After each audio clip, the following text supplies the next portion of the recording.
आखिर कब लिखा जाता है मनुष्य का भाग्य? सबसे पहले भाग्य का सही मतलब समझना चाहिए।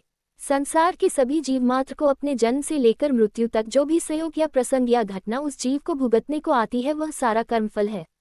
उसे भाग्य बोलना है तो भाग्य भी बोल सकते हैं। यदि संयोग सुखदायी होता है तो सद्भाग्य और यदि संयोग दुखदायी होता है तो दुर्भाग्य या कम नसीब। दोनों को कर्मफल ही है। अब कर्मफल है तो कर्मबीज भी होना ही चाहिए। कर्मबीज उसने गत अवतार यानी कि करीबन 60-70 साल पहले बोए हुए थे। ये काल परिपाक काल कहा जाता है। उदाहरण के तौर पर समझिए, यदि आज हम आम खाकर उसकी गुठली जमीन में बो देते हैं तो उसका पहला फल कैरी 4-5 साल बाद ही मिलेगी। ठीक वैसा ही कर्मबीज और कर्मफल का हिसाब रहता है। अब देखते हैं कर्मबीज कैसे बोया जाता है। जीवात्मा में 2 तत्व होते हैं, आत्मा और जड़ शरीर। आत्मा का कार्य सिर्फ ज्ञाता दृष्टा देखना और जानना की है और जड़ शरीर का कार्य हलन चलन करना है। शरीर भी स्वतंत्र कार्य नहीं कर सकता, वह एक शक्ति के अधीन कार्य करता है। उस शक्ति के बारे में फिर बताएंगे। अब आत्मा और शरीर जब पास पास रहने से भ्रांति से तीसरा यूं ही खड़ा हो जाता है, जिसे अहम कहा जाता है। इस अहम में आत्मा का ज्ञाता दृष्टा का गुण है। वह सिर्फ मानता है कि मैं जानता हूँ या मैंने जाना और मैं देखता हूँ या मैंने देखा। उसमें शरीर का कार्य करने का गुण भी है। वह सिर्फ मानता है कि मैं करता हूँ या मैंने किया। हकीकत में आत्मा और शरीर बिल्कुल जुदा ही है, लेकिन अहम खड़ा हो जाने से उसे भ्रांति हो जाती है और भ्रांति से उसमें कर्ताभाव आ जाता है।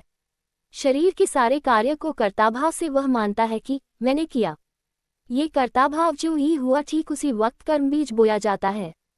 किसी का अच्छा किया या किसी को सुख दिया तो सत्कर्म बीज, और किसी का बुरा किया या किसी को दुख दिया तो दुष्कर्म बीज बंधता है, जिसका फल उसे अगले अवतार में भुगतना होता है।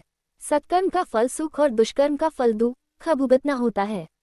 तो इस तरह से अपना भाग्य लिखने वाला और कोई नहीं, वह खुद है। मतलब जो कर्म बोता बांधता है वही कर्मफल भुगतता है। अब आत्मा तो कर्म बांधता है नहीं, पर हम कर्म बांधता है भ्रांति से, तो भुगतता भी वही है। भ्रांति कैसी? तो दरअसल मैं कौन हूँ वो ज्ञान न होने से सारी समस्या है। मनुष्य का जन्म के पश्चात जो भी नामकरण लोगों द्वारा नाम दिया होता है उसी को खुद की पहचान स्व की अज्ञानता वश स्वीकार कर लेता है। यह हम के कारण मनुष्य मरते दम तक कर्मफल भुगतता है और कर्ताभाव के होने से नया कर्म बांधता है जो उसे अगले जन्म में भुगतने का होता है। यही सिलसिला जारी रहने से 84 लाख योनि में जन्म मरण का चक्रव्यूह में फंसा रहता है। इस जन्म मरण के चक्रव्यूह से निकलने का उपाय मैं कौन हूँ प्रश्न का सही उत्तर प्राप्त करना और उसके साथ साथ ये दुनिया कैसे चलती है या इसका चलाने वाला कौन है ये भी जानना जरूरी है। ये ज्ञान सिर्फ आत्मज्ञानी द्वारा पा सकते हैं।